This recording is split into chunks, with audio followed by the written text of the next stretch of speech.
Boa noite, queridos irmãos de caminhada.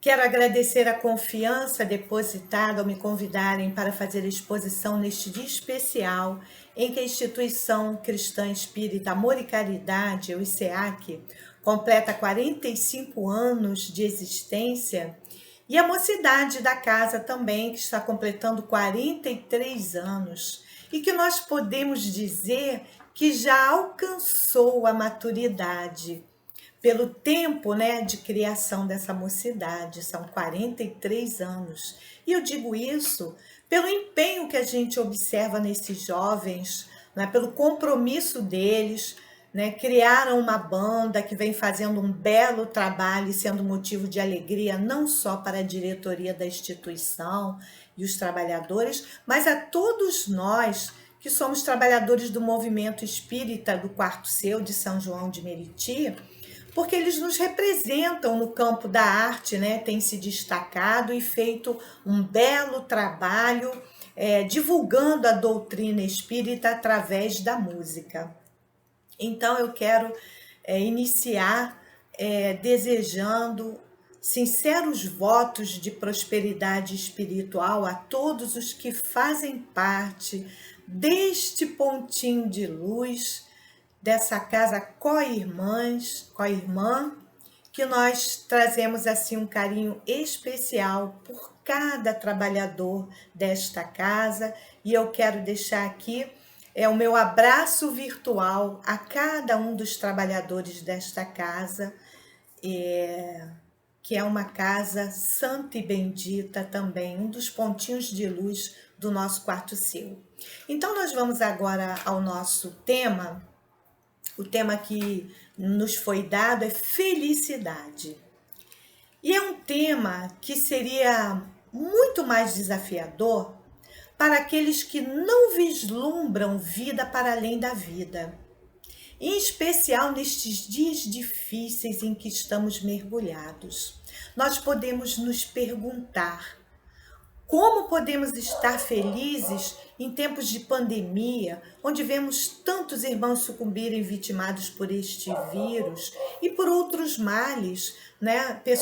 Muitas pessoas desempregadas, um momento muito difícil nós estamos atravessando e que certamente é um convite da espiritualidade para que nós possamos repensar os nossos valores. E nós vamos buscar na doutrina espírita, santa e bendita, a resposta que irá nos ajudar a compreender tudo isso que está nos acontecendo e como nós vamos nos sentir felizes, porque nós vamos ver que uma felicidade como a gente pensa não é desse plano, né? Mas vamos lá. Então, uma das coisas que nos dificulta é a constante sensação de incompletude que experimentamos. Então, isso dificulta a nós atingirmos a felicidade. Nós nunca estamos satisfeitos, não é isso? A gente sempre fica achando que faltou alguma coisa, ou que tem que ter um pouquinho mais, né? Tem até aquela frase, né? A grama do vizinho está sempre mais verde do que a nossa. E aí nisso a gente não consegue ter uma sensação de completude, de estar saciado. E aí eu trouxe para a nossa reflexão um trecho do item 20, no capítulo 5, Bem-aventurados os aflitos do Evangelho segundo o Espiritismo, que tem o título A Felicidade Não É Deste Mundo. Então aí a gente já vai vendo que essa felicidade de completude, né, a felicidade num grau máximo, onde a gente vai ficar saciado, não é deste mundo. E essa mensagem é do Espírito François Nicolas Madeleine, Cardeal Morlot, Paris, 1863, e que diz assim, né, que é uma fala de muitos de nós, né? Não sou feliz. A felicidade não foi feita para mim, exclama geralmente o homem em todas as posições sociais. Isso, meus caros filhos, prova melhor do que todos os raciocínios possíveis a verdade desta máxima do Eclesiastes: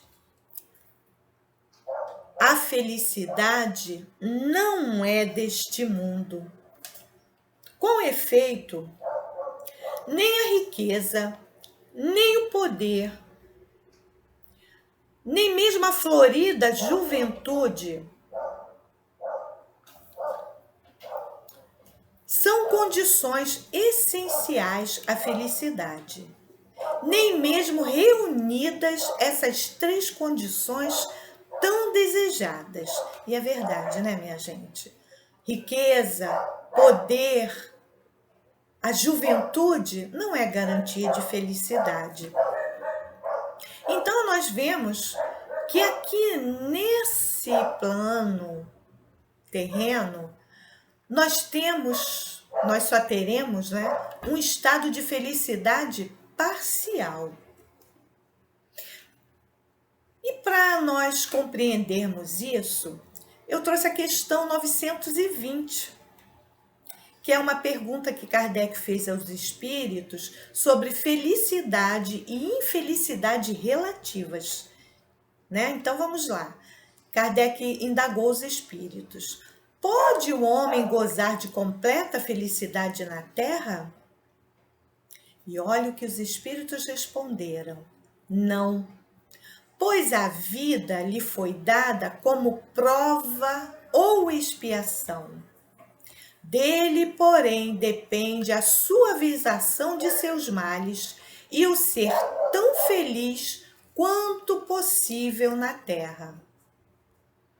A maioria, por conta da insatisfação interior e tentando aplacá-la, busca nas coisas perecíveis e não nas da alma a felicidade, a completude, e acaba criando situações que o levam a mais sofrimentos, os chamados tormentos voluntários.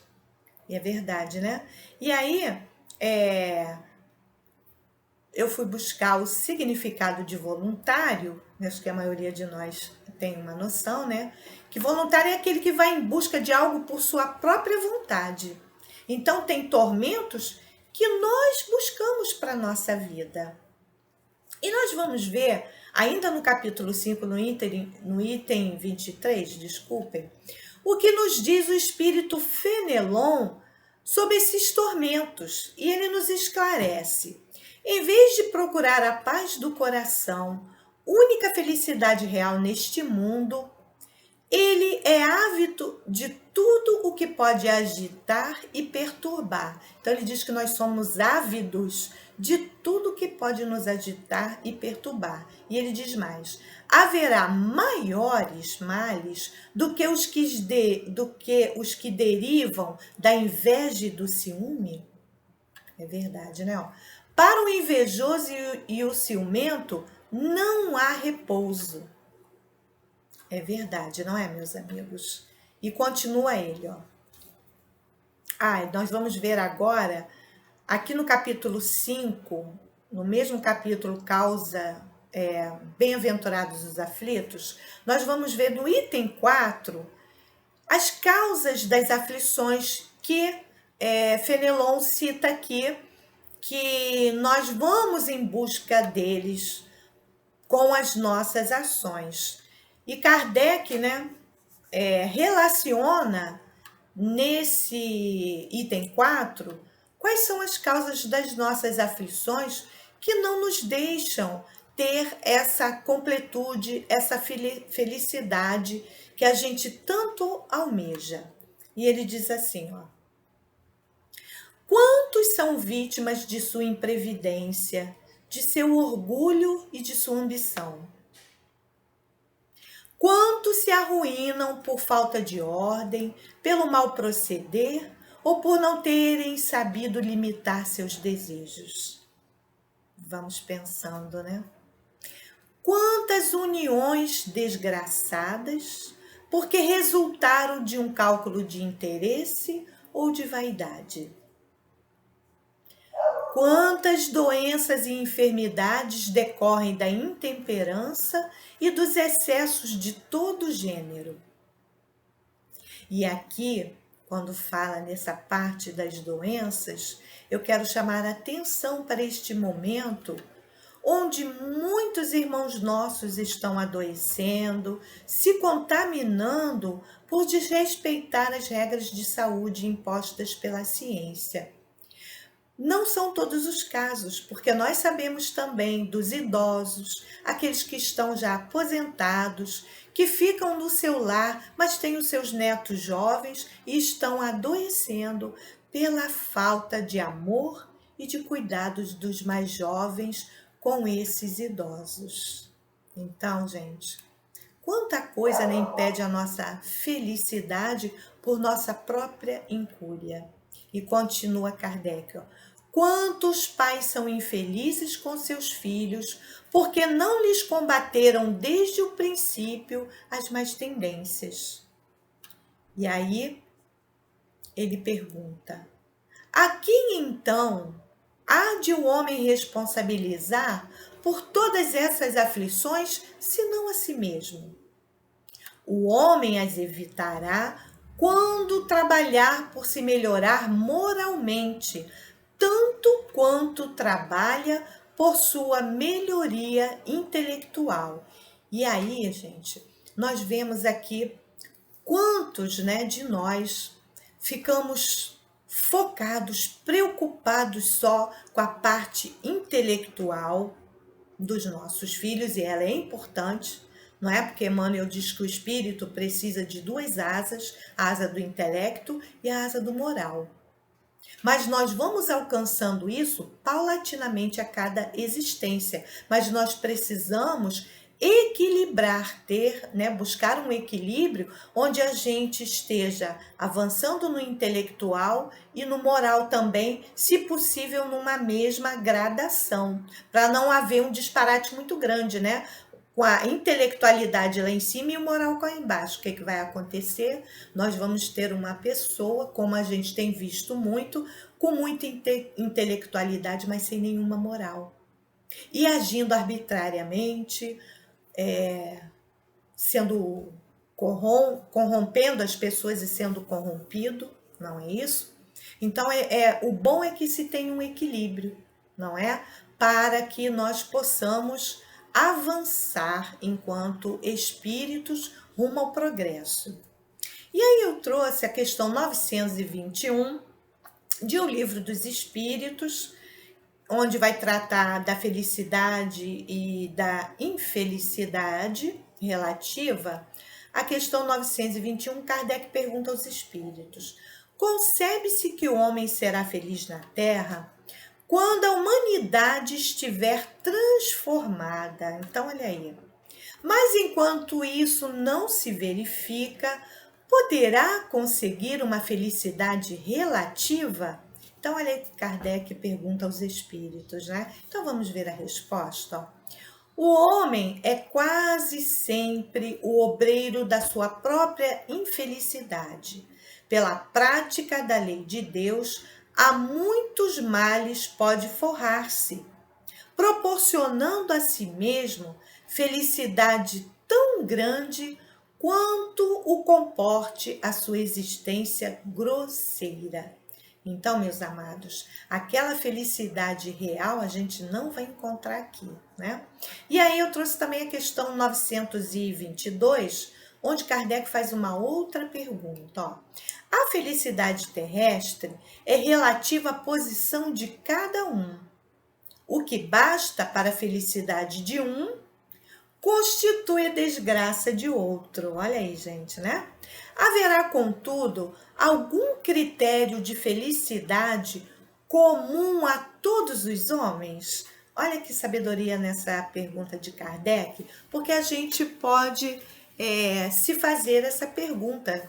E é verdade, né? O que é felicidade para um não é felicidade para o outro. Então, o que a gente tem como parâmetro, né, para que seja uma felicidade comum a todos os homens? E vamos ouvir com muita atenção a resposta dos espíritos. Olhem, ouçam. Para a vida material é a posse do necessário. Então, olha aí. Para a vida moral, a boa consciência e a fé no futuro. Então, meus amados, nessa resposta dos espíritos, nós encontramos a felicidade relativa.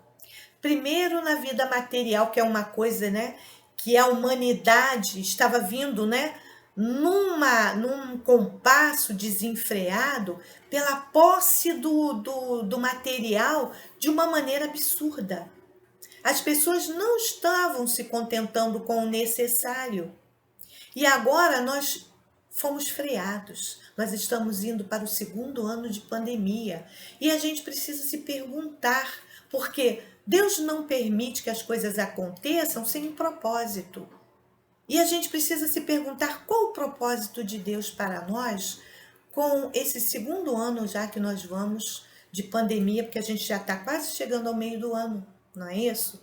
Então, o que Deus quer que a gente aprenda com essa pandemia, não é? Porque nós estamos voltando, né? Retornamos para o convívio mais estreito no lar com os nossos amores, não é?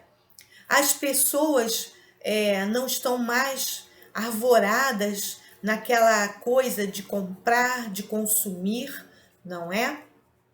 E para a vida moral, ele fala da boa consciência e a fé no futuro. E a fé no futuro, meus amados, é que vai nos trazer essa felicidade relativa e a boa consciência. Primeiro, a boa consciência de saber que eu estou fazendo o que eu posso, respeitando o que a ciência me recomenda, para colaborar comigo mesmo e com o meu irmão, né? Com aqueles que estão dentro do meu lar, com aqueles que eu me relaciono, para a gente não se contaminar. Então, ter a consciência de que eu estou fazendo a minha parte, tomando todos os cuidados possíveis. E a segunda questão é a fé no futuro. Por que nós temos fé no futuro?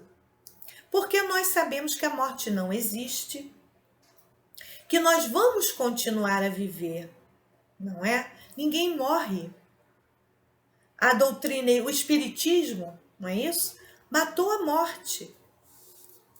Nós cremos na vida após a morte, sabemos que os nossos amores estão vivos, estão retornando à pátria espiritual, que aqueles que estão partindo nesse momento estão sendo amparados.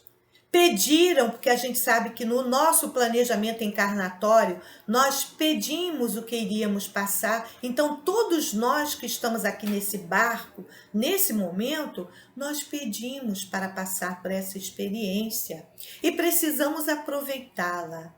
E eu não digo aqui que nós não vamos sentir a dor da separação, porque aí estaríamos sendo insensíveis. Isso denota a falta de amor. Mas apesar de condoídos pela dor da separação, nós vamos, né, ser balsamizados pela certeza da continuidade da vida após a morte e de que os nossos queridos estão despertando no plano espiritual, felizes porque passaram pela prova ou expiação, né? Mas dependendo de como cada um vê isso, né? Está sendo uma prova ou uma expiação. Então, que nós tenhamos essa certeza para que nós possamos nos tranquilizar. E caminhando aqui, né? Na nossa reflexão, eu trouxe também para a nossa reflexão do livro Amor Imbatível Amor, uma proposta da Joana de Ângeles, na quinta parte do livro, onde ela nos fala sobre a busca do sentido existencial e que ela aponta como sendo uma força inata, então nós já trazemos isso em nós, impulsionadora para o nosso progresso. Então, ao identificar, né, essa busca do sentido, o que vai ser o nosso sentido existencial, ele vai se tornar para nós o objetivo básico a ser conquistado. E nós vamos ficar empenhando todos os recursos para a consecução dessa meta. E aí ela diz que graças a isso, nós oferecemos a vida, né, esse esforço e não vamos temer a morte. Conseguindo, inclusive, ela diz, permanecer sobre as mais miseráveis e inumanas condições, desde que essa chama permaneça acesa interiormente, chamando-nos a atenção, mas a sua eleição é pessoal. Então, cada um de nós temos que buscar um sentido para a nossa existência, não é? Que é uma proposta que o Espiritismo veio nos trazer, não é? Responder aquelas questões filosóficas, de onde vim, para onde vou e por que estou aqui. Então, descobrir o meu sentido existencial, por que eu estou aqui, isso vai fazer a diferença, não é? E vai nos dar a força necessária para que nós possamos ficar serenos, tranquilos e preparados, não temendo a morte. E aí a Joana traz para a gente também uma seguinte questão. Ela diz assim: Jesus, ante a transitoriedade dos valores terrestres e a fugacidade do corpo, propôs a busca do reino de Deus e sua justiça, elucidando que após esta primazia, tudo mais será acrescentado. Esse reino de Deus encontra-se na consciência tranquila, que resulta do dever retamente cumprido, dos compromissos bem conduzidos, dos objetivos delineados com acerto. Então, meus amados, Jesus já nos advertia, né? Para que a gente não buscasse os tesouros que a traça e a ferrugem corrói, que buscássemos os tesouros da alma que serão eternos, né? Que a gente vai levar na nossa bagagem quando retornarmos ao plano espiritual. O que é de material, até o nosso corpo fica por aqui, não é isso? Então, meus amados, e para nos fortalecer nesse esforço em busca da verdadeira felicidade, porque, né, a gente precisa de apoio. E nós sabemos que nenhum de nós viemos para cá sozinho. E lá no capítulo 28, né, na coletânea de preces, do itens 11 a 14, preces por si mesmo, aos anjos guardiães e aos espíritos protetores, eu vou deixar como sugestão para que nós busquemos forças nas orações para que possamos eleger como nosso sentido da existência o meu progresso espiritual, em primeiro plano, em me tornar uma pessoa melhor, em ver o que eu posso fazer de útil pelos meus irmãos, ou seja, exercitar a caridade como Jesus entendia, né? Que nós chamamos daquele BIP, né? Que é benevolência para com todos, indulgência para as imperfeições alheias e perdão das ofensas. Então, eu vou ler só um trechinho do item 11 do prefácio, para nós nos lembrarmos disso, né? Olha, todos temos que alguns podem, né? Algumas pessoas têm dificuldade, não oram para o seu anjo guardião, mas todos nós temos ligados a nós, olha o que Kardec colocou lá, desde o nosso nascimento, um espírito bom que nos tomou sob sua proteção. Gente, isso é maravilhoso. Só isso já dá para nós uma sensação de leveza, não é? De tranquilidade, essa felicidade relativa que os espíritos aqui nos advertem. Então ele diz, ó, que desde o nascimento esse espírito bom que nos tomou sob a sua proteção desempenha junto de nós a missão de um pai para com seu filho, a de nos conduzir pelo caminho do bem. Olha que lindo, né, gente? E do progresso, através das provas da vida. Sente-se feliz quando correspondemos à sua solicitude. Lamenta quando nos vê sucumbir.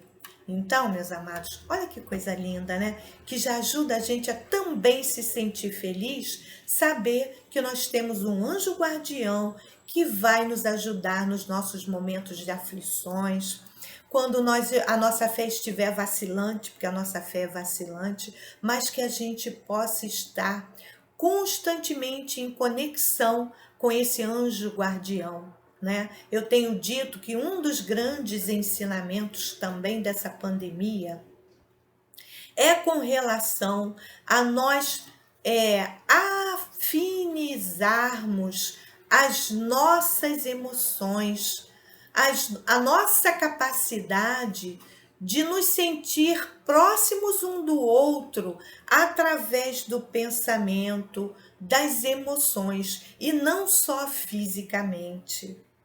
Prestem atenção, meus amados. A gente precisa fazer o exercício do desprendimento até do apego material do outro, não é?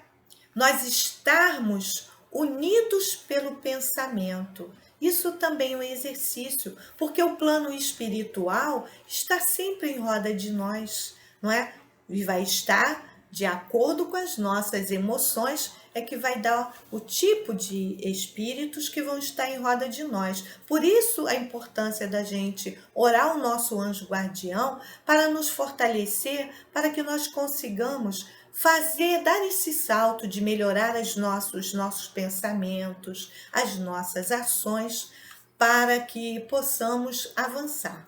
Então, meus amados irmãos e amadas irmãs desta casa querida dos nossos corações, busquemos essa felicidade que não é a felicidade real dos mundos ditosos, mas é a que podemos alcançar neste mundo, vivendo com sabedoria, com a consciência do dever bem cumprido e confiando em Deus, nosso Pai, e no auxílio dos anjos guardiães. Então, mais uma vez, parabéns à mocidade pelos seus 43 anos, pelo ICEAC pelos 45